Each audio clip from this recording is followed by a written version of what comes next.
예, 안녕하세요. 원재입니다. 예, 오랜만에 영상을 찍는 것 같아요. 저번에는 이제 제주도 바라나시 책골목에서 북토크를 하게 된 영상을 올렸는데 이제 안거가 시작돼가지고 저는 이제 수도암에 있죠.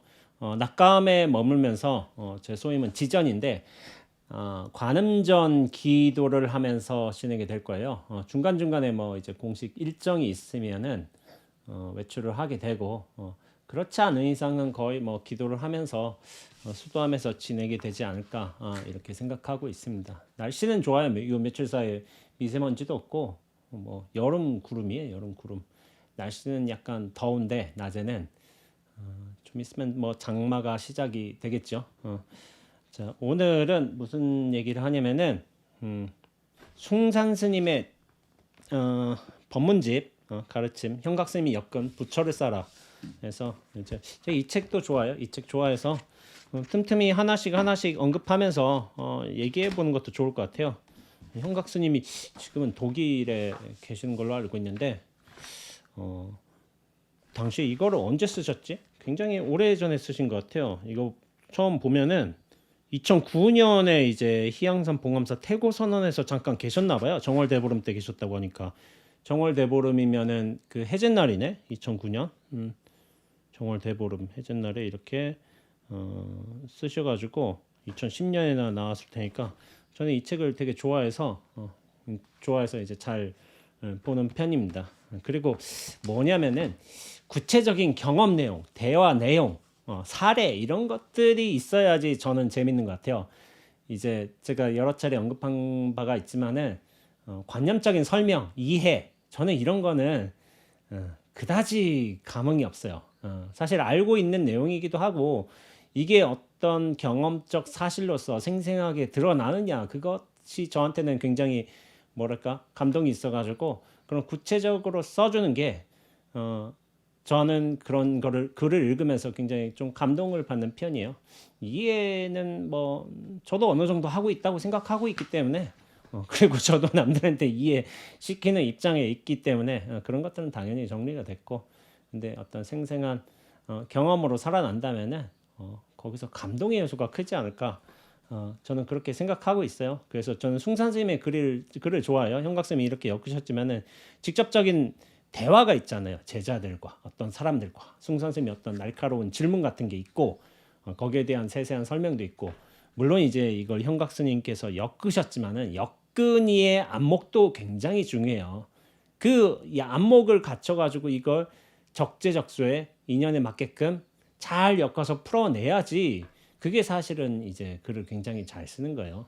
엮은이도 보통 안목 가지고 하는 건 아니기 때문에 형각 스님은 굉장히 이런데 잘하시는 것 같아요. 그리고 책도 굉장히 재밌고 그래가지고 저는 좋아하는 책입니다. 좋아하는 책이고 오늘은 그 부처를 쌓아의 글 중에 이무소득고라는 글이 있어요. 여기에 대해서 한번 읽어보면서 이야기를 해보도록 하겠습니다. 제자 한 사람이 숭산 큰 스님께 여쭈었다. 공을 어떻게 깨닫습니까? 때로는 공함을 느끼는데요. 뭐랄까 모든 게 무의미한 듯한 그런 느낌 말이에요. 엠티니스를 뭐 느낀다는 거죠. 하지만 그 느낌이 부처님께서 설하셨던 그런 종류의 공함은 아닌 것 같아요. 제가 잘못 알고 있나요? 이렇게 물어본 거예요.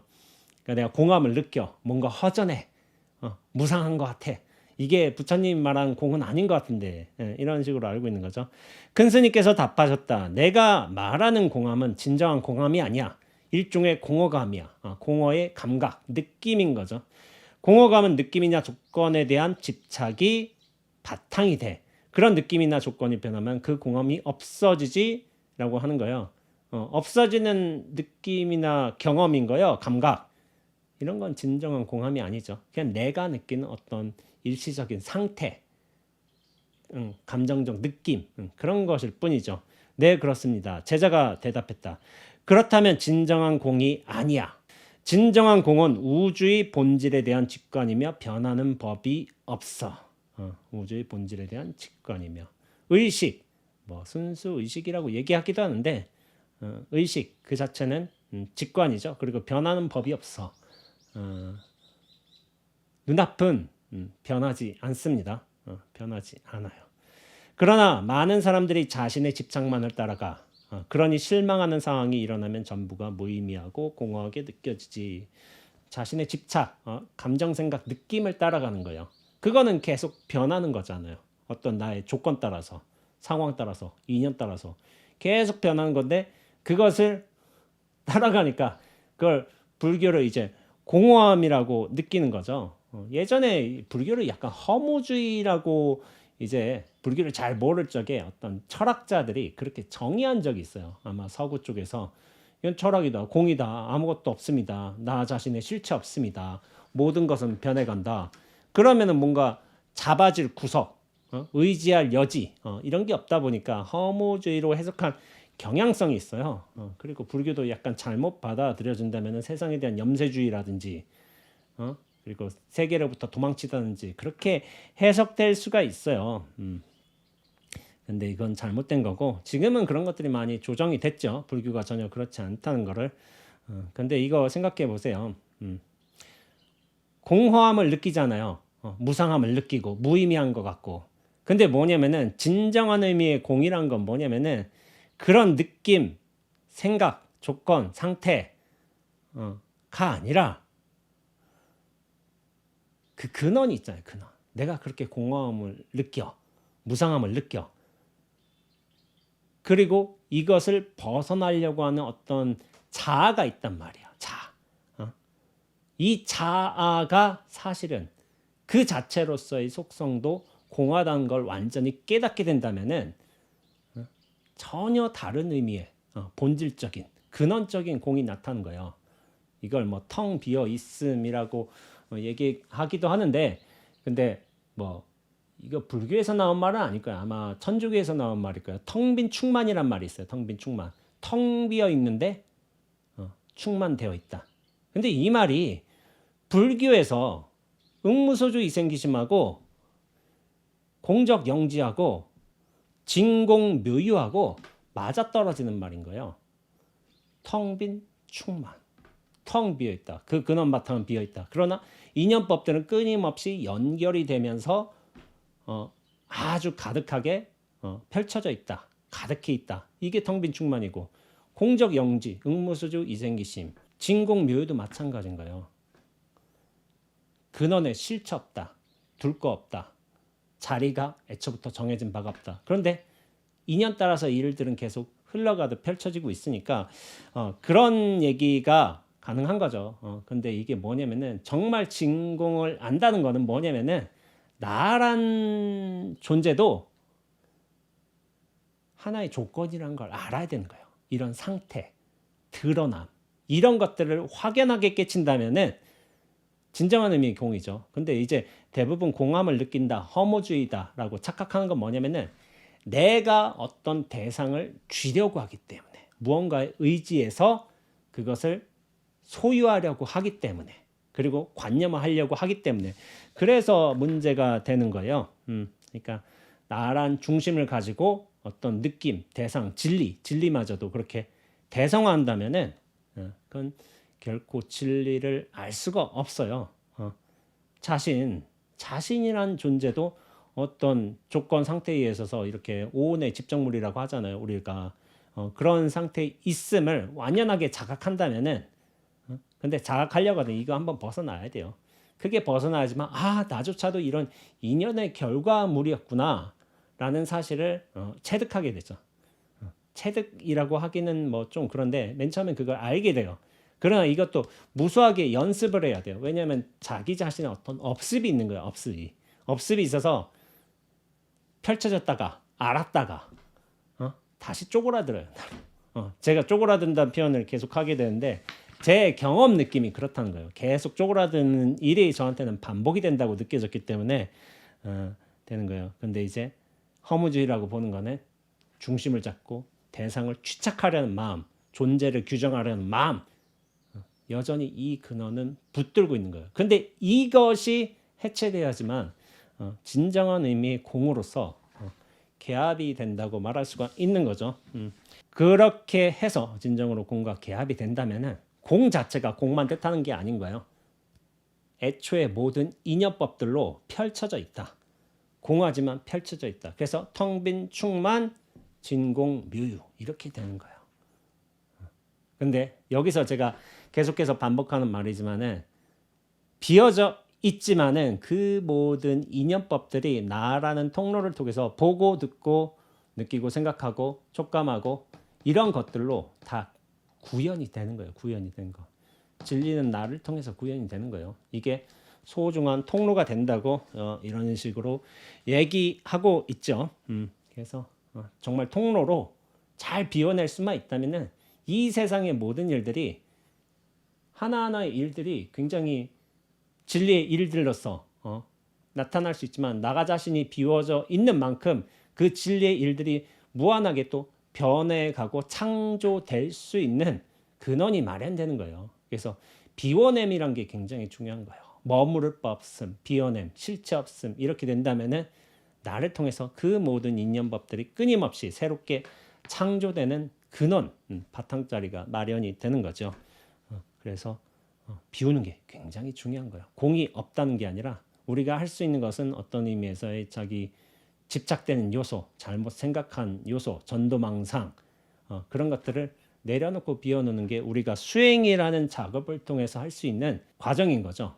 공과 만나기 위한 이렇게 개합하기 위한 그 다음에 글로 넘어간다면은 이렇게 설명할 수 있어. 구 선생님이라고 열심히 수도하는 분이 있었어. 이분은 연세가 70 정도인데 한 번은 미국에 있는 딸네 집에 오셨거든. 온 김에 나를 만나러도 왔지. 구 선생님이 미국의 역사가 시작되는 것을 보고 싶어서 함께 플리머스 록까지 운전해 갔어. 미국의 역사가 시작되는 곳이 플리머스 록이야, 록. 근데 이거 아시는 분들 저는 안 가봤어요. 이거 어디가 동쪽 해안 쪽에 어디에 있을 거예요. 플리머스 바위라는 게 뭐냐면은 필그림 파더스가 필그림 순례를 하는 파더스가 뭐 파더스면 이름인가? 아니면은 그 뭐야 상징적인 이름인가? 아니면 실제 이름인가? 아니면 파더스가 신부님인가? 모르겠지만은 1620년에 메이플라워 호를 타고 플리머스에 상륙했을 때 현재 매사추세츠 동해안 쪽이야. 거기에 있단가 봐요. 상륙했을 때 최초로 밟았다고 전해지는 바위다. 미 합중국에 대한 저서로 잘 알려진 알렉시 드 토크빌도 이 바위에 대한 기록을 남겼다. 제가 위키백과에서 가져온 말인데 원래 바위가 이제 배가 상륙했을 거 아니에요. 그런데 이제 사람들이 내리려고 할 적에 그 어딘가 뭐 물론 모래사장에도 내릴 수도 있지만 어디 좀 튼튼한 바위 쪽에 첫 발을 내딛었을 거 아니에요. 그러니까 그 첫 발을 내디딘 바위가 있는 거예요. 거기가 사실은 플리머스 록이라고 한 거죠. 근데 어디에다 전시를 해놨다고 제가 알고 있어요. 근데 이게 바위가 큰데 뭐 옮기다가 떨어졌는지 그 윗부분만 좀 있어. 근데 이제 그 바위에 보니까 1620이라고 쓰여져 있는 거예요. 1620년에. 근데 필그림을 위해서 그렇게 사람들이 왔지만은 첫 발을 유럽에서 아메리카 땅으로 첫 발을 내디딘 곳이 플리머스라는 곳이고 거기에서 그 바위에서 미국의 역사가 시작되었다고 하는 거죠. 모든 사람이 그 바위를 밟고 내려왔으니까. 근데 뭐 제 개인적인 경험은 없어요. 거기 안 가봤으니까. 근데 사람들이 참 감흥이 없는 여행지라고 말하는 거는 본 적이 있어요. 그냥 바위 하나 땡그러 있다 그런 거예요. 미국에 대한 미국이 우리 땅이 아니잖아요. 그냥 관광으로 갈 수도 있고 뭐 공부하러 사업하러 뭐 이주하러 갈 수도 있지만은 우리 땅은 아니기 때문에 그렇게 큰 감흥은 없었다고요. 그렇게 플리머스 록까지 운전해 갔는데 같이 저녁 식사를 하고 바닷가에 앉아 이야기를 나누다가 내가 구 선생님에게 물었거든. 선생님께서는 불자이시고 열심히 마음 공부도 하고 계신데 이번 생에는 뭘 얻으셨습니까? 하니까 아무것도 없습니다 라고 구 선생님이 대답한 거예요. 구 선생님은 대성한 사업가야. 서울에서 호화로운 집에도 살고 있고 자녀 중 일부는 미국에서 일부는 한국에서 거주하고 있지. 형님은 유명한 식품 회사를 소유하고 있고 가족이 전부 엄청난 부자이고 사회적 지위도 높아. 그래서 내가 말했지. 따님에게 멋진 집이 있다면서요. 따님이 매우 행복하시겠어요. 근데 이게 뭐랄까 숭산 스님의 특징이랄까 그게 행복이 아니란 걸 알고 있어요. 근데 이게 교묘하게 약간 질문을 하시는 듯한 느낌이 있어요. 그게 진정한 행복은 아니야. 알고 있어. 근데 이제 이 구 선생님을 한번 떠보기 위해서 이런 말씀을 하신 것 같아요. 그랬더니 이 양반이 대답해. 글쎄요, 멋진 집, 행복, 어떤 종류의 행복을 말씀하시는 겁니까? 잘 모르겠습니다. 그러면서 이렇게 물어. 그나저나 올바른 행복이 뭡니까? 올바른 행복이란 말을 했지만은 무엇이 진정한 행복입니까? 라고 하는 게 좀 더 맞지 않나 싶어요. 올바른 행복, 나쁜 행복 보다는 어휘적으로 진정한 행복이 뭡니까? 이분은 이미 올바른 행복이 무엇인지를 알고 있었어. 일은 평생 안 겪어본 게 없으셨지. 좋은 물건도 많이 가졌고 경사도 많았거든. 다사다난했던 거야. 좋은 일만 있었겠어요? 나쁜 일도 있었겠죠. 힘든 일도. 많은 일이 일어났다가 사라지고 했다고. 흥했다 망했다. 흥했다 망했다. 그랬어. 구 선생님은 조만간 돌아가실지. 그런데 내가 뭘 얻으셨습니까? 하고 물으니 아무것도 없습니다고 했어.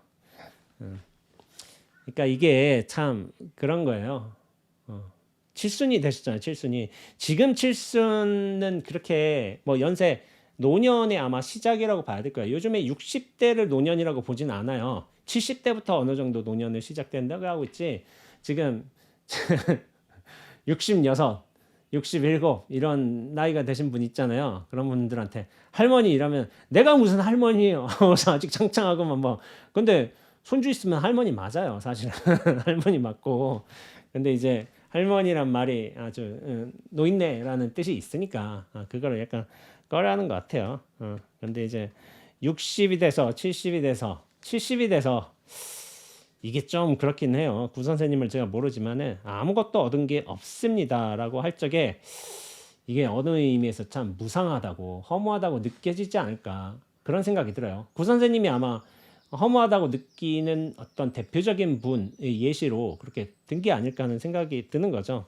근데 이거 제가 예전에도 얘기했지만은 저 이제 사양 스님이 있어요. 사양 스님. 명문대를 나오셨어요. 명문대를 나왔고 20대 때 그 명문대에서 공부 잘하고 이를테면 그때만 해도 뭐 70년대 이런 학번만 해도 아마 이제 명문대를 졸업하면 바로 좋은 직장에 취직을 할 수 있었을 거예요. 지금은 서울대를 나와도 좋은 직장에 취직한다는 그게 인과관계 없어요. 못할 수 있어요. 그게 전혀 그렇지가 않아요. 그리고 꼭 명문대가 아니어도 지방의 어떤 좋은 대학, 지방에 뭐 저희 같은 경우 충남대학 같은 게 있고 경북대도 있고 부산대도 있잖아요. 그런 대학교 나오고서 충분한 자격과 기술, 어떤 자질을 갖춘다면은 대기업에 좋은 조건으로 다 들어갈 수 있어요. 예전처럼 어떤 학벌 순서대로 그렇게 대기업에 취직하는 게 아닌 거예요. 요즘에는 다양하게 이제 뽑고 있죠. 근데 그때만 하더라도 70년대만 하더라도 서울대를 졸업하거나 스카이를 졸업한다면은 좋은데 직장 취업이 가능했을 거야. 그러니까 대입이 곧 사회적 어떤 지위 이런 것과 곧장 연결이 되는 시대를 사셨을 거예요. 근데 이제 제 아는 선배님이 하신 말씀이 좀 기억이 나요. 군대 선배님을 만나는데 그 선배님이 그런 말을 해.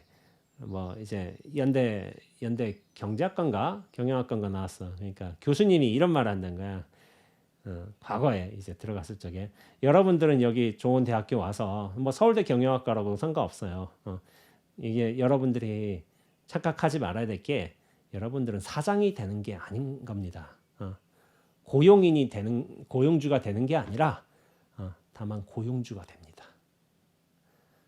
고용인이 됩니다. 회사원이 된다는 거예요. 사장이 되고 회장이 되고 그건 아니라는 거죠. 다만 어떤 회사에서 일꾼이 된다는 거죠. 그런 거지. 예전처럼 반드시 뭐 이제 좋은 학교 학벌을 나왔다고 해서 그런 루트를 타는 것도 아닌 것 같고 그러나 이제 60년대 70년대 학번들 이를테면 뭐 제가 물어봤어요. 포스코 다니는 분한테 여기 메인 라인이 어디냐고 물어보니까 저 연세 많이 드신 분들 과거에 서울대 금속학과 출신이래요. 그쪽이 메인 라인이었다고. 근데 그래서 서로 막 이끌어주고 막 그런 일들이 있었던 거죠. 과거에는. 근데 지금은 그렇지는 않을 거예요. 시대가 많이 바뀌어가지고. 근데 이제 저 아는 사장님도 이제 명문대를 나와가지고 서울대를 나오신 거죠. 근데 이제 친구들이 온 거야. 친구가 이제 절에서 스님하고 있다니까, 수행하고 있다니까. 그러면서 그런 말씀을 하신다는 거예요. 너는 어떻게 젊은 나이에 그렇게 출가할 생각을 했니? 진리를 찾겠다는 생각을 했니? 당신들께서는 이제 은퇴를 하셨어요. 60 넘어서. 대부분 사회의 어떤 요직을 거치다가 은퇴를 하셔가지고 지금은 자기 삶의 의미를 되짚어보는 시대에 계신 거예요. 근데 이제 그런 거예요. 60이 넘어서 아무 고위직하고 그렇게 은퇴했어도 일이 없다 보니까, 또 시간이 남다 보니까, 그러니까 야, 이게 인생의 의미인가 하는 생각을 좀 가지신다는 거야. 그러면서 아니, 내 친구는 저 20대 때 도대체 무슨 생각으로 저렇게 삶의 의미를 찾겠다고, 생사의 문제 해결하겠다고 저렇게 절에 들어갔을까? 그래서 친구들이 찾아온 거예요. 같이 찾아와서 어떻게 그렇게 빠른 생각을 했니? 이런 식으로 물어본다는 거예요. 대부분의 경우는 60 넘어서, 그리고 제가 이렇게 얘기를 하지만 50 넘어서 자식들을 좀 키워놓고 난 뒤에 자신의 존재 의미, 삶의 의미를 좀 찾는 작업을 많이들 거쳐요. 근데 이제 좀 늦는다면은 60대에 그걸 느낀다는 거죠. 근데 사람에 따라 다른 거예요. 나는 나의 존재성을 정말 확인하고 싶다. 그런 분들이 있어요. 저도 그런 사람 중에 하나였고, 대표적으로 당연히 부처님도 그런 분 중에 하나였죠. 부처님이 사문유관을 하시면서 노병사를 보시고, 늙어가는 사람, 병들어 있는 사람, 죽는 사람, 그러면서 북쪽에서 이제 죽지도 않고 늙지도 않고 진리를 위해 찾아간 사람 보고서 나 저렇게 가야 되겠다, 이렇게 결심을 하신 거죠. 근데 그런 감각이, 이 진리에 대한 감각, 생사 문제로부터 해탈하고 싶어하는 그런 원력이 크신 분들이 있어요.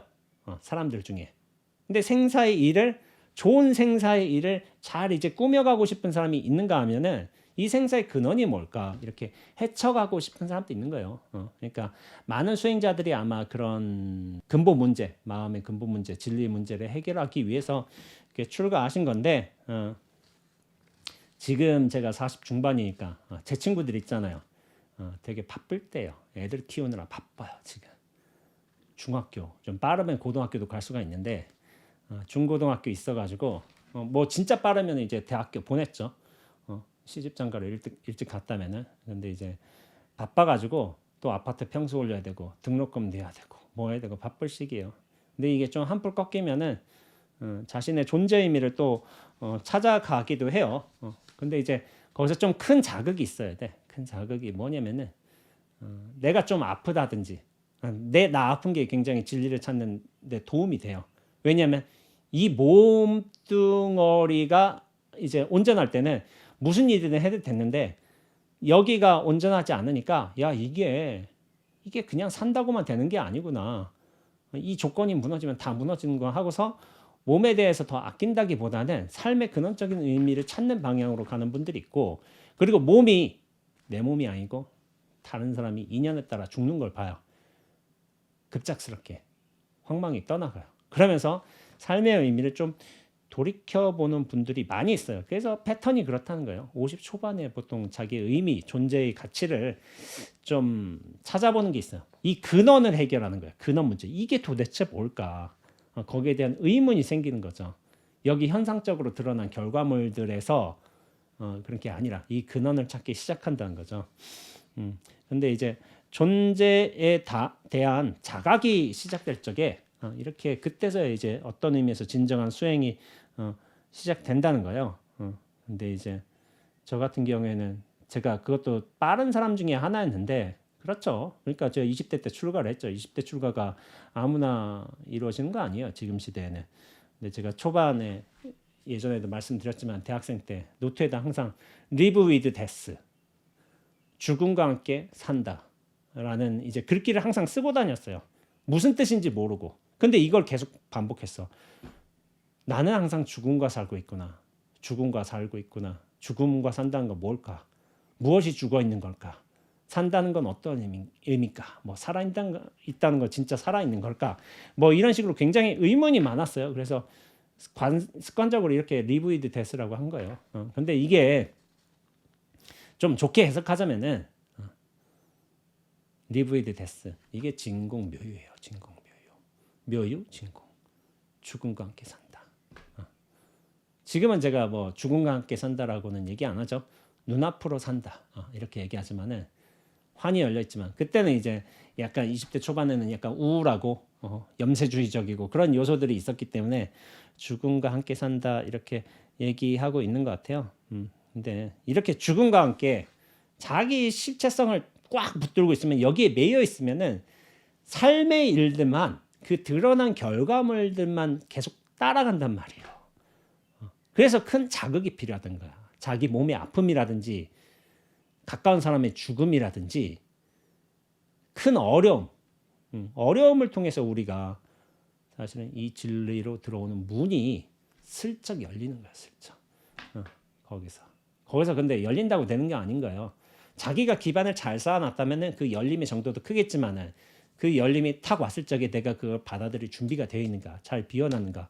그렇다면은 수행 않고도 진리와 탁 개합하는 분들이 있어요. 근데 뭐냐면은 그 사람이 삶을 보란 말이에요. 제가 얘기하자면은 삶을 보면은 수행이란 걸 거치지 않았을 뿐이지 자기 존재에 대한 의심, 근원을 찾아가라는 노력 그런 것들이 끊임없이 기반으로 쌓여 있었어요. 이런 분들은.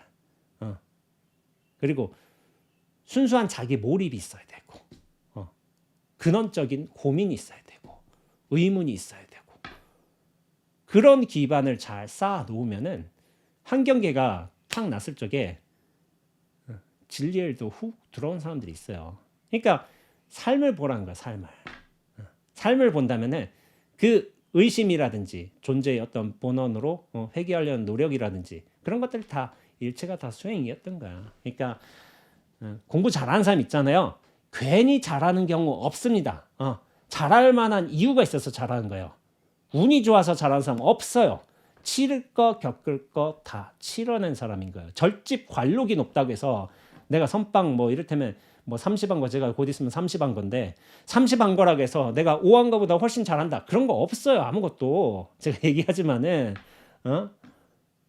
없다는 거예요. 안가수가 중요하지 않아. 근데 자기 존재의 근원으로 끊임없이 돌리려는 그런 노력과 자세가 수행의 기반을 형성하는 거야. 근데 그런 기반에다가 이를테면은 이 정식의 수행 방법을 통해서 계속 검증된 수행 방법을 통해서 계속 노력을 한다고 해봐. 그 기반이 탄탄하게 쌓입니다. 탄탄하게 쌓이고 이게 쌓인다는 게 뭔가 쌓여서 뭐 그런 식으로 설명한 게 아니라 말끔하게 비워진다라고 표현해도 아무 상관없어요. 기반이 탄탄하게 쌓인다. 말이 그렇다는 거예요. 말끔하게 비워진다. 거기에 진리 경계가 훅 들어오면은 확 펼쳐지는 거죠. 그래서 제가 통로라고 얘기한 것처럼 잘 비워두는 게 중요한 거예요. 잘 비워두는데 근데 이게 스님이라고 해서 이게 잘 비울 수 있는 게 아닌 거예요. 스님이면 비우는 삶을 살잖아요. 맞지? 이론적으로 맞죠. 그러나 실제로 그렇게 될까요? 잘 안 되지. 이론은 맞지. 원래 방향성도 맞고. 그러면 세상에 모든 사람이 모든 출가 수행자가 다 깨닫고 다 도인이 되고 다 성현으로 추앙받겠지. 이론적으로. 근데 그건 이론일 뿐이라니까요. 그렇게 살지 않아요. 제가 최근에 이게 경험상의 문제인데 어떤 분을 만나 뵀어요. 그러면서 당신께서 그런 말씀하셔. 돈을 잘 못 쓴대. 그러니까 왜 못 쓰냐고 하니까 여유가 있어. 여유가 있는데도 돈을 못 쓰는 거예요. 그래서 이유를 물어보니까 당신께서 이제 전란 시대를 겪어가지고 전란 시대를 겪으면은 이 상황이 돈이 여유가 뭐가 없으면은 앞으로 어떻게 살아갈지 모르는 거야. 그러니까 이제 과거 어떤 앞세대 노인 세대라고 해야 될까? 그러니까 일본이 특히 그렇죠. 그 힘든 세대를 겪은 분들이 계속 돈을 쌓기만 해. 쓰질 않아. 현물로서 돌리지도 않아. 그러니까 국가 경제가 되게 이제 정체돼 있는 거예요. 침체돼 있고. 그러니까 분명히 중장년, 장년, 노년 세대들은 돈을 갖고 있는데 그걸 풀지를 않는 거예요. 그러니까 일본 경제가 굉장히 휘청이고 있어요. 되게 힘들고. 청년들은 돈이 없어. 여기 가지고 이게 있는 거죠. 근데 우리 세대도 그렇게 전란 겪고서 힘든 분들이 계셨잖아요. 그러니까 무슨 일이 펼쳐질지 모르니까 내가 돈을 좀 아껴놔야 되겠다. 좀 여유분을 해놔야 되겠다. 그런 습관을 키우신 분들이 많아요. 근데 그 습관을 너무 오래 키웠어요. 이를테면 50년, 60년 이렇게 키웠다고 쳐봐.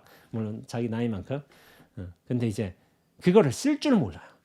계속 쌓아두기만 해. 2년 따라 이렇게 쓰면 좋은데 그걸 못 쓰고 쌓아두는 분들이 제법 많이 계셔요.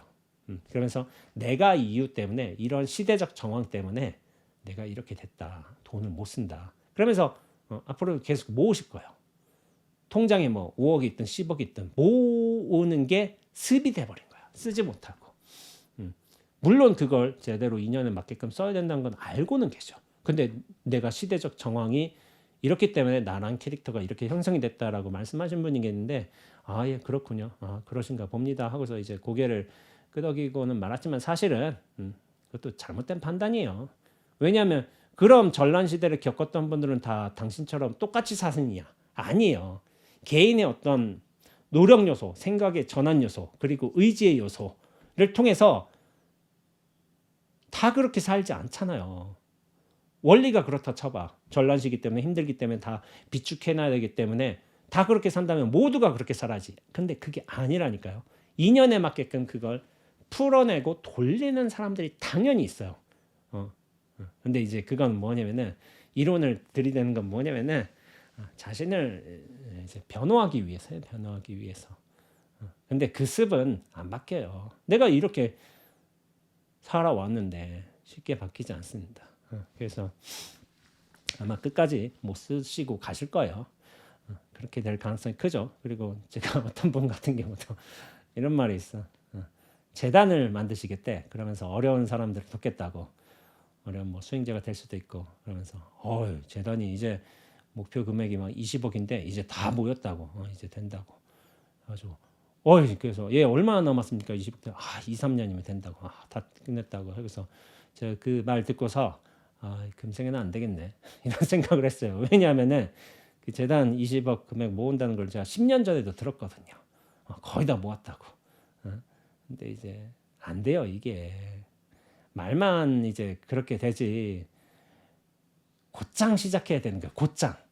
생각한 그때가 바로 실행할 시기예요. 이걸 몇 년 뒤로 유예시키고 이걸 10년 전하고 똑같은 얘기를 하면은 20년 뒤에도 안 되는 거예요. 갑작스럽게 되는 경우도 있어. 나 아파서 죽기 직전에. 재산 정리는 해야 되니까. 근데 거기서 갑자기 또 살아나 봐. 그럼 다시 딱 준다고요. 이게 업습의 문제. 그래서 돈 잘 쓰는 사람들 뭐 그런 말 있잖아. 돈 잘 쓰는 것도 뭐 부자여서 돈 잘 쓰는 거 아닌 거예요. 곳간에서 임신 나는 게 아닌 거예요. 원래 인신 좋은 사람이 인심을 내요. 그게 물론 곳간에서 충분히 곳간이 있다면 인심을 크게 낸다면 그게 모양새가 좋지. 그러나 원래 인신 좋은 사람이 인심 내는 거지. 곳간에서 인심 내는 거라는 생각은 저는 안 들어요. 다만 큰 곳간이 있으면 그게 크게 나타나기 때문에 인심이 나는 것처럼 보일 수가 있는데 그만큼 패턴, 자기 업습, 습관, 경향성 제가 업을 경향성이나 습관이라고 해석하는데 그런 거를 잘 키워놓는 게 중요한 거예요. 내가 50년 동안 그렇게 쌓고 먹고 비축하고 뭐 이런 것들만 해왔다. 그럼 계속 그것만 해요. 한 생각 크게 돌려서 빨리 2년에 맞게끔 돌려야 되겠다. 그 생각을 한다면은 곧장 할 수 있어요. 곧장. 그런데 이제 이게 설명해도 제 경험상 안 돼요. 60년 동안 그렇게 살았는데 뭘 바뀌겠어. 그러나 죽음이란 요소 제가 얘기했잖아요. 죽음이란 요소가 딱 가까워지면 생각이 바뀐다고. 자기 근원을 딱 의심하게 된다고. 거기로 돌아가게 된다고. 리브이드 데스라고 제가 했지만은 어떤 의미에서 제가 습관적으로 한 말이지만 어떤 정신적인 죽음, 실체에 대한 죽음 그런 것들이 연습한 것일 수도 있을 것 같아요. 제 생각에는 제가 모르고 했지만은 모르고 해도 그렇게 끌어주는 게 있어요. 제가 말하지만은 수행은 내가 하지만은 깨달음은 내가 하는 게 아니다라는 말을 제가 종종 드리거든요. 알게 모르게 진여가 불성이 자성이 진리가 나 자신을 그렇게 끄는 거예요. 그런 일들이 좀 있는 것 같습니다. 그래서 다시 본문으로 돌아가자면은 그 구 선생님이 이제 구 선생님이 대답을 하시는데 얻은 게 일생 동안 얻은 게 아무것도 없습니다. 근데 아무것도 없다는 무슨 말이야? 아무것도 없다를 머리로 이해하는 것과 깨닫는 것은 달라. 지식으로만 이해한다면 여전히 장애가 생겨. 아무것도 없다는 것을 이해하려 들면은 자신의 삶을 구름이나 번개나 이슬처럼 바라보게 돼. 일체는 변하고 변하고 변한다. 모양이 있는 것은 항상 변한다. 그러므로 일체가 아무것도 아니고 내 삶 역시 아무것도 아니다. 모양이 있는 것은 다 공하니 내 삶도 공하고 아무것도 아니다. 이걸 지식적으로만 이해한다면 공에 집착하게 되어 찰나찰나 타인을 위해 살지 못해. 이는 일종의 소외고 극단적인 허무주의가 되는 거지. 많은 사람들이 이를 겪고 있다고. 그쵸? 우리 저기 사형 선생님을 찾아온 학교 동기들도 이런 허무주의를 어느 정도 느꼈을 거야. 내가 어떤 고급 직책에 있다가 나중에 은퇴를 할 거 아니야. 그러면서 찾아오는 사람이 없잖아. 그러니까 나의 존재감이 굉장히 미비해지고 우울해지는 거지. 근데 이것이 절에서도 그래요. 절에서도 내가 주지를 한다고 쳐봐요. 왜 사람들이 그렇게 주지를 못 내려놓냐면은 주지가 권력 그런 걸 가지고 있고 뭐 중심의 자리고 그런 거이기도 하지만은 주지를 하던 사람이 안 하게 되었을 때의 우울감이 있다는 거예요. 이를테면 내가 주지 뭐 어느 절에서 뭐 20년 했다 쳐봐요. 그럼 주지 2년 따라서 또 주지 나오고 뒷방으로 갈 필요가 있잖아요. 뒷방으로 갔는데 이전에 나를 찾아오던 사람들이 뭐 상담을 하거나 뭐 꿈을 차를 마시거나 뭐 이런 게 하는데 이제 나를 찾아오지 않고 새 주지한테 가. 그러면은 뭐지? 왜 나를 안 찾아오지? 근데 새 주지하고 얘기하는 게 원래 맞거든요. 그러니까 이걸 견디지 못한다는 거예요. 어떤 주지를 오래 본 사람들 특징은 뒷방에서 한가롭게 자기 시간을 소유하면서 보낼 수 있는 마음의 여유가 없어가지고 어떤 일들, 대상, 사람, 경험들 그런 것들이 안 온다면 여기서 공허함을 느낀다는 거죠. 스님이라고 해도 그런 거예요. 그래서 저는 일찍부터 연습하고 있어요. 뒷방에 들어앉아서 혼자서 잘 놀고 잘 사는 연습. 그러나 물론 사람들은 많이 찾아와요. 많이 찾아오고 할 일은 많아요.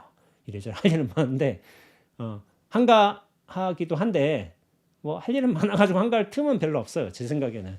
근데 이 한가함도 연습이 필요한 거예요. 그리고 저는 사람 안 찾아도 상관없을 것 같아요.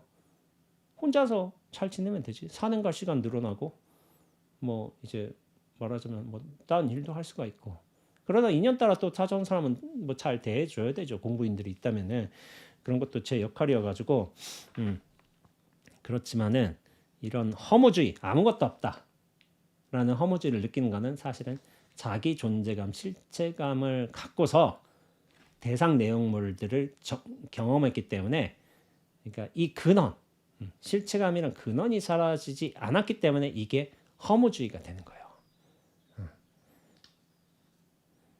그러나 이것을 깨달으면 이 공이란 거죠. 공을 제대로 깨달으면 아무것도 문제가 되지 않아.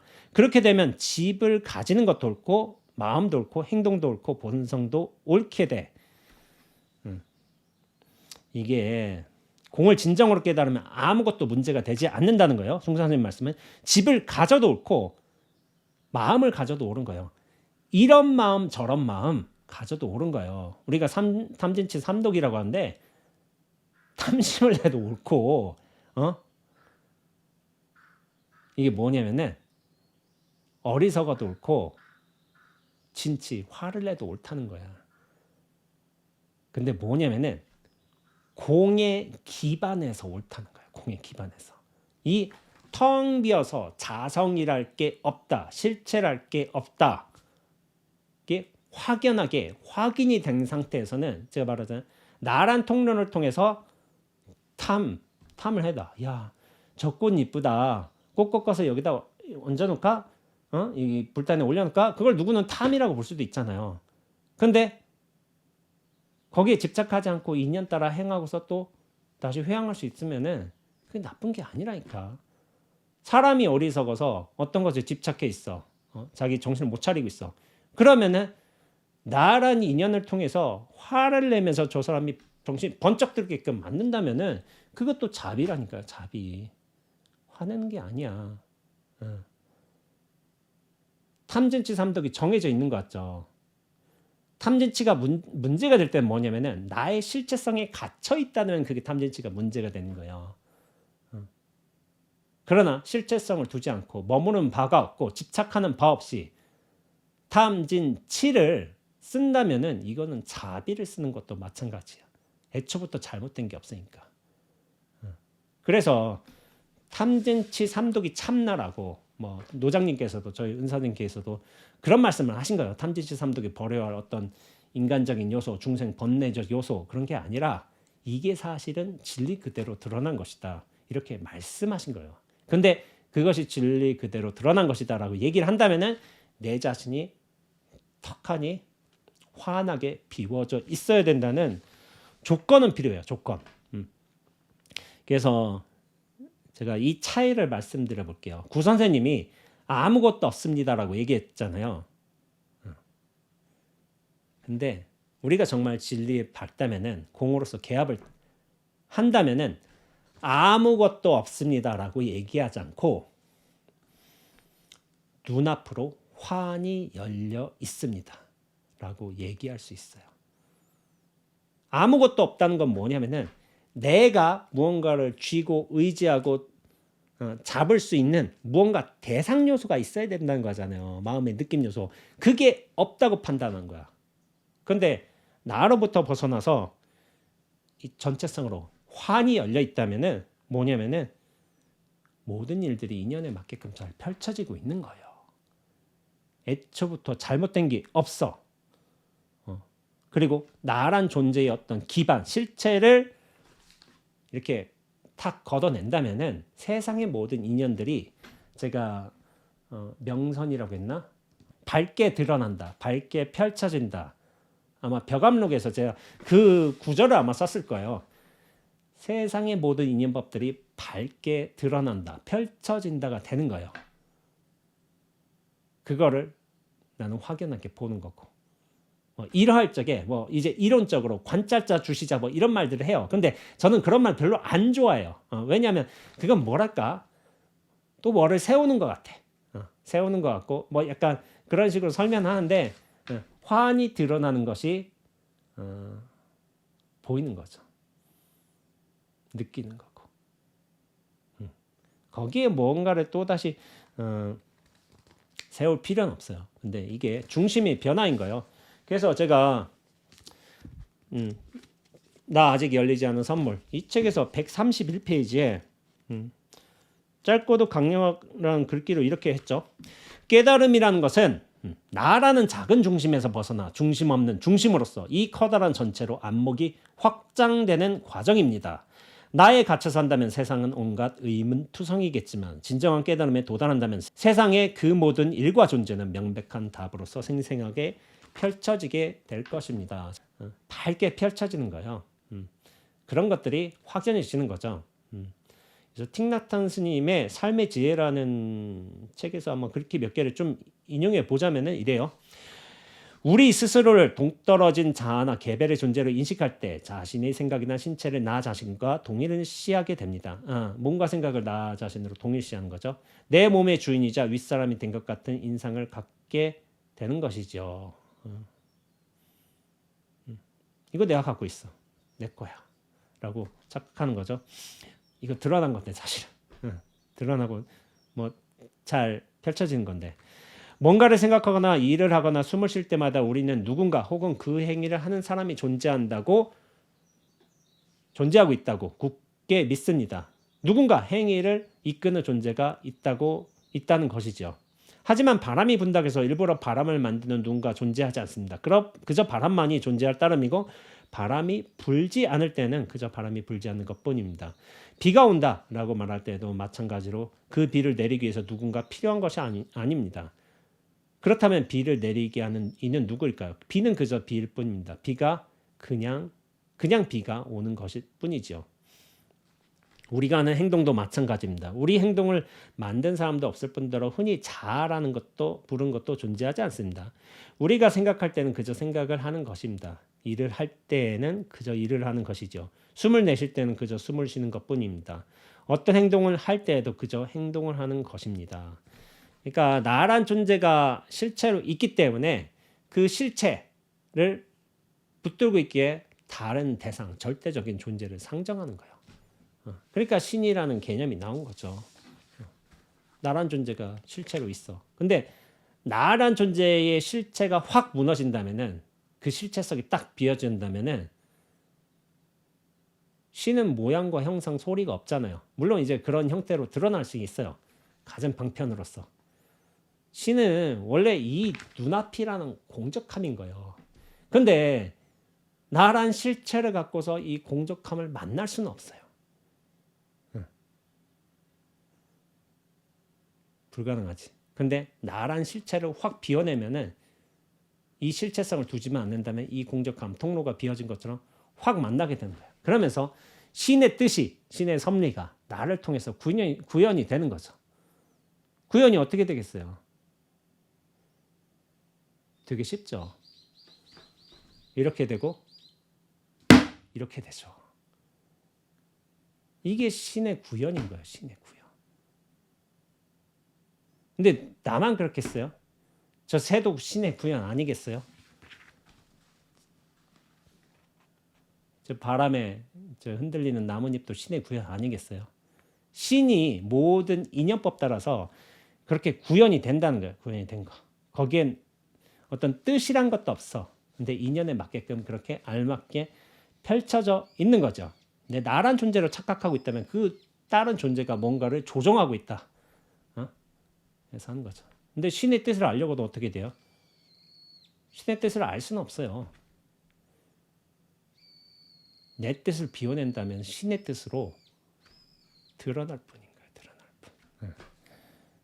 그래서 제가 어떤 의미에서는 내가 진정한 기독교인이다. 기독교인들은 사실 신의 뜻, 하나님의 뜻을 잘 모른다. 자기가 진정하게 비워져 있어야지 신을 만나는 거예요. 신을. 그게 영성의 삶인 거죠. 이 아무것도 없다 하는 경지에는 색도 공도 없거든. 구선생님이 말씀하신 아무것도 없다. 진정한 의미의 공에는 색도 공도 없다. 그러나 색도 공도 없다. 말 역시 생각일 뿐이야. 그렇죠? 없다. 그 말도 틀렸어요. 있으면서도 없고 없으면서도 있고 없음이 합쳐져 있는 까닭에 그것을 중도라 한다. 이런 개성이 있어요. 진공묘유처럼 있으면서도 없고 없으면서도 있고 이게 합쳐져 있는 상황이니까. 그렇기 때문에 어느 한 가지만 탁해서 있다 없다를 이제 구분할 수가 없는 거예요. 이게 두 가지가 합쳐져 있다. 아무것도 없다 말하는 것 자체가 그 본체를 깨닫지 못했다는 소리야. 진정 아무것도 없다는 것을 깨달으면 거기에 말도 글도 없어. 그렇죠? 있다 없다로 여전히 나뉘어져 있으니까. 그거는 제대로 된 견해가 아니에요. 그렇게 되면 색 즉 시색, 공 즉 시공이 돼. 있는 그대로 진리인 여여란 거야. 색이 색이어도 되고 공이 공이어도 돼요. 근데 색이 따로 있고 공이 따로 있고 여기서 엄격하게 분리되어 있다. 반대다. 이렇게 생각하면 안 돼요. 그게 애초부터 합쳐져 있어. 그러면은 공이어도 옳고 색이어도 옳고 없어도 되고 있어도 상관없어요. 그래서 이 정말 진리 세계로 들어간다 한다면은 있는 그대로 진리인 여여의 세계라고 한다면은 뭐냐면은 서방 정토가 뭐 이를테면 몇 kop생 몇 천을 거쳐서 이렇게 죽어서 도달할 수 있는 그런 세계가 아니라 한 발자국도 옮기지 않고 도달하는 이 눈앞의 세계가 사실은 서방 정토의 세계인 거죠. 있는 그대로 여여한 세상, 애초부터 잘못된 게 없는 세상, 진리의 세상, 진실한 세상. 그렇게 되는 거죠. 그래서 숭산스님이 제자한테 물어요. 내가 이른이 되었을 때 누가 무엇을 깨달았습니까? 라고 물으면 너는 뭐라고 대답할 거야? 그러니까 제자가 바닥을 탁 치운 거예요. 이게 숭산 스님의 어떤 가풍인 거예요. 질문하면 이렇게 쳐. 이렇게 일단 치고부터 시작해. 뭔지 모르지만 일단 쳐. 그게 가풍인 거예요. 나쁘지 않아. 그러나 손이 없으면 어떻게 할 거야? 허허허 너에게 묻겠다. 내가 태어나기 전에는 눈도 없고 귀도 없고 코도 없고 혀도 없고 몸도 없고 마음도 없었어. 지금은 눈, 코, 입, 귀, 혀, 몸, 마음 다 있어. 언젠가 죽으면 이것들이 다시 없어지겠지. 내가 나라고 생각하는 물건은 일시적인 조건일 뿐 참된 자성이 없어. 그러면 뭐지? 그러면 너는 누구야? 아주 중요해. 대중 가운데 한 명이 바닥을 쳐서 대답한다면 그건 좋지도 나쁘지도 않아. 그러나 몸뚱이가 없으면 바닥을 어떻게 치지? 바닥을 치는 건 공을 아는 것이야. 그러나 진정으로 공을 깨달으면 어떻게 답하지? 조심해. 조심해가 왜 나오지? 바닥을 치는 건 공을 아는 것이야. 제가 볼 땐 제 기준에서 아는 것도 아니에요. 그냥 이제 따라한 거지. 공을 안다고? 그냥 이런 거지. 그러니 공을 이해하거나 공허함을 느끼는 걸로는 도움이 안 돼. 그러나 내면을 깊이 들여다보면 나는 누구인가 참고한다면 진정한 공을 깨닫고 나아가 온 세상을 도울 수 있어. 알겠어? 진정으로 날 깨달으면은 자기 본원으로 돌아간다면은 나를 편안하게 하고 세상 사람들을 인연에 맞게끔 도울 수도 있는 거예요. 실체성에서 벗어나게 된다면은 이 전체로 확장되기 때문에 그 확장이 된다면 뭐냐면 집착 없이 인연을 굴리는 방법을 나중에 배우게 돼요. 경계를 치러가면서.